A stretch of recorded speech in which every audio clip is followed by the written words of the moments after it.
Assalamualaikum warahmatullahi wabarakatuh. Perkenalkan, di sini saya bernama Habib Firdaus dari kelas 12 TKJ 1 SMKN 1 Majalaya akan mempresentasikan materi tentang membangun mini ISP. Apa itu mini ISP? ISP singkatan dari Internet Service Provider atau penyelenggara jasa internet atau rekan atau produsen yang memberikan jasa layanan akses internet melalui komunikasi dan informasi berbasis online. Sesuai pengertian ISP, jaringan internet tersebut merupakan media transmisi yang mampu mengalirkan data-data dari satu tempat ke tempat lainnya. Jadi misalkan dari A ke B misalkan, terus media transmisi ini berupa kabel, modem, dan jalurnya radio atau VCAT. Di dalam mini ISP ini terbentuk menjadi dua kategori, yaitu modem dial-up. Koneksi dial-up ini biasanya biayanya murah atau bahkan gratis dan perusahaan menyediakan layanan internet. Media yang digunakan adalah kabel telepon, biasanya yang dipasang di rumah atau kantor. Jadi yang ada di rumah-rumah dan ada di kantor, seperti kalau kita sebut seperti IndiHome, itu bisa disebut ke dial-up. Yang kedua yaitu jalur lebar broadband. Koneksi internet dari broadband merupakan jaringan internet nirkabel, ISDN, DSL, kabel modem atau satelit. Umumnya koneksi internet broadband ini memiliki koneksi internet yang lebih cepat namun cenderung mahal. Jadi kalau pakai jalur lebar ini emang si jaringannya cepat, bagus, tetapi harus mengeluarkan biaya yang lebih tinggi karena sangat mahal. Di sini juga saya akan membacakan atau menerangkan sebuah fungsi dari ISP. ISP adalah sebagai perusahaan penyedia layanan jasa koneksi internet. Jadi sebagai jasanya. Terus menghubung pengguna internet ke gateway internet terdekat. Jadi kalau ada ISP bisa menghubungkan ke internet gateway yang terdekat. Misalkan di rumah saya ada ISP, bisa nyambung. Terus sebagai perusahaan penyedia perangkat modem untuk dial-up koneksi internet yang sudah tadi saya jelaskan pengertian dial-up. Terus sebagai media penghubung pengguna jasa internet dengan layanan informasi yang ada di World Wide dan Web www. Itu bisa mengakses layanan informasi seperti di web. Misalkan kalau mau cari www apa, bisa pakai ini.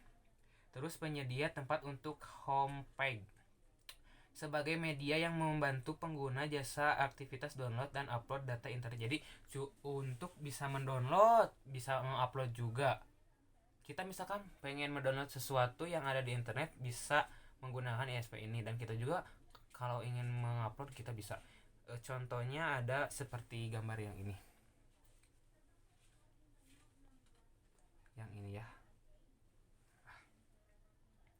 Di sini juga jenis layanan ISP yaitu ada dial-up yang tadi, terus di connection, terus internet hotspot, internet wireless, internet mobile access. Contoh ISP di Indonesia yaitu ada IndiHome Telkom Spedi. ISP ini adalah perusahaan dari Badan Usaha Milik Negara atau BUMN Indonesia bidang telekomunikasi, yaitu PT Telkom Indonesia menjadi favorit di kalangan pengguna internet karena menghadirkan koneksi internet yang cukup stabil. Yang kedua, akses service DX to internet. ISP akses service DX to internet atau SIT ini juga berasal dari PT Telkom Indonesia yang digunakan pada koneksi internet yang skala besar. Jadi kalau ini mah dari Telkom saja, tetapi menggunakan internet yang cukup besar. Ada IM2 Checkring Provider. Perangkat keras untuk membangun mini ISP sangat banyak: komputer, router, switch, konektor, operator, wireless mic, tower yang berfungsi sebagai sarana pendukung sinyal, kabel fiber optik, kabel UTP, komputer pendukung, software klien, pendukung jaringan. Perangkat utama dalam membangun ISP nih. Yang ke satu adalah modem. Ini ada gambar modem ya. Contoh gambar modemnya seperti ini. Modem juga ya. Untuk pengertian modelnya yang dimaksud dengan modem secara umum, pengertian suatu perangkat komunikasi yang berfungsi sebagai alat komunikasi dua arah sehingga jaringan internet diterima perangkat komputer atau web. Jadi perangkat komputer yang menggunakan jaringan dua arah. Terus yang kedua ada router. Kalau router gambarnya seperti ini ya. Kalau router juga di sini sangat berfungsi kepada ISP ada karena pengertiannya yaitu suatu perangkat keras pada jaringan komputer yang berfungsi untuk menghubungkan beberapa jaringan, baik itu jaringan yang sama maupun yang berbeda dari sisi teknologinya. Jadi misalkan yang dimaksud dengan jaringan yang berbeda itu si IP A sama si IP B itu kan beda misalkan, tetapi dengan router mereka itu bisa saling terhubung. Fungsi routernya juga untuk menghubungkan beberapa jaringan sehingga user dapat mengirimkan paket data dari suatu jaringan ke jaringan yang lain.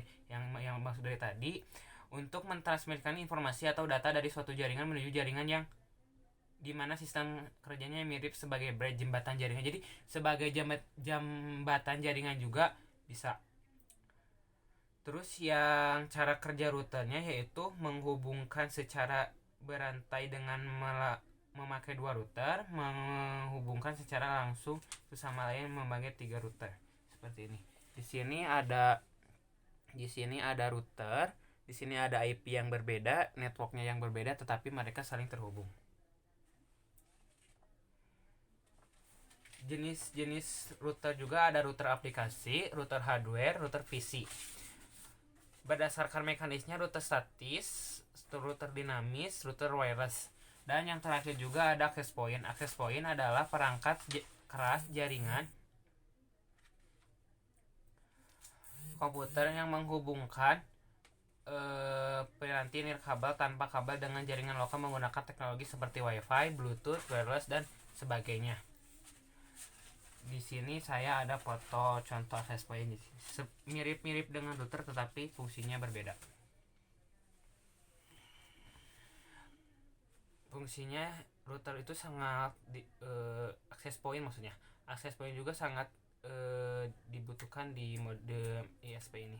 Fungsi access point sebagai penyebar sinyal internet kepada perangkat yang terhubung gelombang ratin. Access point menghubungkan jaringan yaitu lokal melalui kabel, jaringan kabel, Wi-Fi, wireless, Bluetooth dan lain sebagainya, dan dapat digunakan untuk mengatur IP address secara otomatis terhadap perangkat yang terhubung. Jadi bisa mengatur IP address dengan secara otomatis.